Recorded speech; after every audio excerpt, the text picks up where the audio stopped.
Nah, glaukoma ini termasuk dari 5 besar penyakit yang menyebabkan kebutaan. Ada banyak penyebab dia mengalami hambatan, apakah ada peradangan, apakah ada pendarahan, air yang diproduksi itu tidak bisa keluar sehingga menumpuk terus-menerus di dalam bola mata dan menekan ke segala arah. Faktor resiko berikutnya apabila seseorang tersebut menderita mata minus tinggi, itu dapat lebih beresiko untuk menderita glaukoma. Cara kita mengatasinya yaitu dengan mengendalikan tekanan di bola mata kita. Bahkan tindakan operasi tujuannya sama, yaitu untuk mencegah seseorang dari mengalami kebutaan.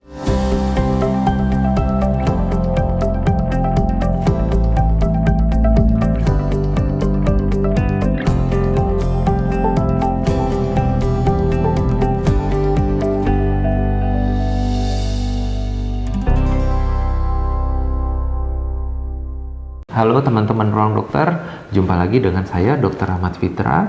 Saya dokter spesialis mata dari Bandung Eye Center. Kali ini kita akan berbincang-bincang mengenai, mungkin dari teman-teman udah ada yang tahu mengenai penyakit yang namanya glaukoma.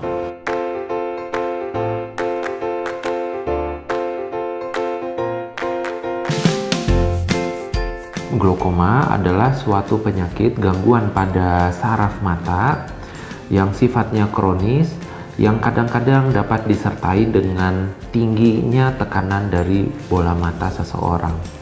Nah, glaukoma ini termasuk dari 5 besar penyakit yang menyebabkan kebutaan di dunia, dan Indonesia itu termasuk negara dengan penderita glaukoma yang cukup banyak. Bagaimana bisa terjadi glaukoma? Ya, jadi bola mata kita itu adalah suatu bola. Bayangkan saja bola yang isinya itu cairan. Nah, cairan yang ada di dalam bola mata ini itu bersirkulasi. Tujuannya adalah untuk membawa oksigen, membawa nutrisi untuk organ-organ yang ada di dalam bola mata. Nah, karena dia bersirkulasi, dia itu awalnya diproduksi cairannya, kemudian ada jalur keluarnya. Nah, pada orang yang mengalami glaukoma, jalur keluarnya itu mengalami hambatan. Ada banyak penyebab dia mengalami hambatan, apakah ada peradangan, apakah ada pendarahan, apakah ada penyempitan akibat usia, atau penyebab-penyebab lainnya. Itu mengakibatkan air yang ada di dalam bola mata yang sudah diproduksi itu tidak bisa keluar, atau keluar dalam jumlah yang sangat sedikit, sehingga cairan tersebut tertumpuk di dalam bola matanya. Nah, penumpukan cairan itu akan menyebabkan peningkatan pada tekanan bola mata. Bisa dibayangkan seperti kita memompa sebuah bola itu kita pompa terus-terusan. Lama-lama bola akan menjadi lebih keras, lebih keras, lebih keras. Nah, kurang lebih itu juga yang terjadi pada bola mata orang-orang yang menderita glaukoma.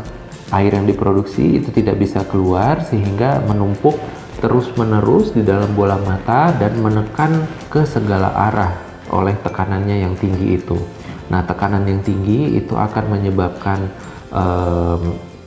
penekanan juga pada saraf mata yang terdapat pada dinding bola mata. Penekanan yang terus-menerus itu akan mengakibatkan saraf mengalami penipisan, sehingga tajam penglihatan seseorang itu akan mengalami penurunan karena aliran sinyal listrik dari saraf retina atau dari selaput saraf bola mata ke otak itu menjadi berkurang dan berkurang dan berkurang, sehingga akhirnya lama-lama menyebabkan orang tersebut mengalami kebutaan. Apa gejala orang yang mengalami glaukoma? Glaukoma ini bisa dibilang sebagai suatu jenis penyakit yang sifatnya kronis. Penyakit glaukoma itu berlangsung sedikit demi sedikit dalam waktu yang cukup lama, menyebabkan seseorang yang menderitanya itu tidak mengalami gejala yang berarti. Orang tersebut baru mengalami gangguan penglihatan apabila saraf yang mengalami gangguannya itu sudah rusak sebagian besarnya, sehingga sering disebut glaukoma itu sebagai pencuri penglihatan karena sifatnya yang istilahnya namanya itu sifatnya yang progresif tapi dalam waktu lama, seperti itu. Jadi bagaimana saya mengetahui diri saya itu ada glaukoma atau tidak gitu. Nah, karena glaukoma itu kita sebut sebagai pencuri penglihatan atau penyakit yang berlangsung sedikit demi sedikit dalam waktu lama, maka kita mesti mengetahui apakah kita merupakan penderita glaukoma atau tidak. Nah, bagaimana kita cara mengetahuinya? Yaitu dengan melakukan pemeriksaan mata secara menyeluruh, terutama buat orang-orang yang beresiko. Siapa itu orang-orang yang beresiko untuk mengalami glaukoma? Apabila yang pertama, orang tersebut memiliki riwayat keluarga kandung dengan penyakit glaukoma. Misalnya ayah kandung, ibu kandung atau saudara kandung, paman, bibi kandung atau kakek nenek mengalami glaukoma, maka seseorang tersebut lebih beresiko menderita glaukoma dibandingkan yang tidak memiliki keluarga yang ada glaukoma. Yang kedua, faktor resikonya apabila orang tersebut memiliki penyakit diabetes mellitus. Diabetes mellitus itu akan menyebabkan gangguan pada pembuluh darah di dalam mata, sehingga akan terbentuk pembuluh-pembuluh darah yang baru. Nah, pembuluh-pembuluh darah baru ini akan menghambat aliran keluar cairan bola mata yang bersirkulasi itu tadi, sehingga tekanan bola mata akan meningkat dan orang tersebut akan menderita glaukoma. Faktor resiko berikutnya apabila seseorang tersebut menderita mata minus tinggi, itu dapat lebih beresiko untuk menderita glaukoma. Kemudian satu lagi faktor resiko orang menderita penyakit glaukoma apabila usianya sudah di atas 40 atau 50 tahun. Karena penyakit glaukoma lebih banyak terjadi pada orang-orang pada usia di atas 40 sampai 50 tahun. Apakah glaukoma dapat juga terjadi pada orang-orang dengan usia muda? Ada glaukoma yang terjadi pada orang usia muda, tapi jumlahnya itu lebih jarang. Bisa terjadi pada anak-anak yang baru lahir, istilahnya namanya glaukoma kongenital. Dapat terjadi pada anak-anak usia remaja, atau dapat juga terjadi pada orang-orang dewasa muda. Tapi pada golongan usia antara anak sampai dewasa muda, angka kejadian glaukoma itu lebih jarang dibandingkan orang yang berusia di atas 40 atau 50 tahun. Bagaimana cara kita menanggulangi glaukoma? Glaukoma itu adalah suatu penyakit dengan kerusakan saraf akibat tekanan bola mata yang tinggi. Nah, cara kita mengatasinya yaitu dengan mengendalikan tekanan di bola mata kita dengan cara memberikan obat-obatan. Obat-obatan tersebut berfungsi untuk menurunkan tekanan bola mata sehingga kerusakan yang terjadi pada saraf itu tidak berlanjut.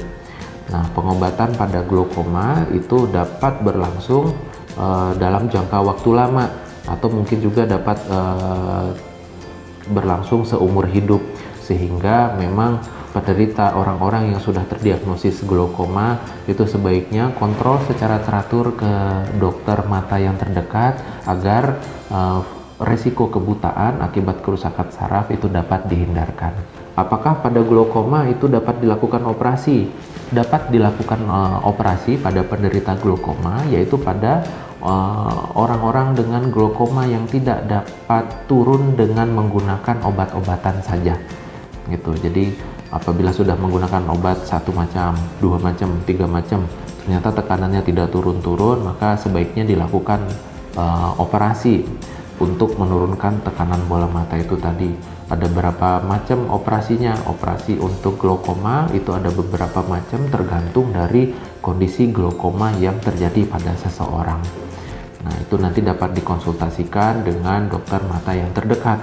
Apakah jenis-jenis operasi yang mungkin dilakukan pada setiap pasien, karena operasi pada penderita glaukoma itu sifatnya individual, jadi berbeda-beda disesuaikan dengan kondisi glaukoma yang dialaminya. Bagaimana cara melakukan pencegahan pada penderita glaukoma? Orang-orang dengan faktor resiko tinggi, yaitu tadi usia di atas 40-50 tahun, lalu dengan ada minus tinggi, riwayat keluarga menderita glaukoma, atau orang-orang dengan diabetes mellitus, itu paling tidak 1 tahun sekali rutin memeriksakan matanya untuk mendapatkan pemeriksaan mata secara menyeluruh. mulai dari bagian depan mata sampai ke bagian saraf di belakang mata.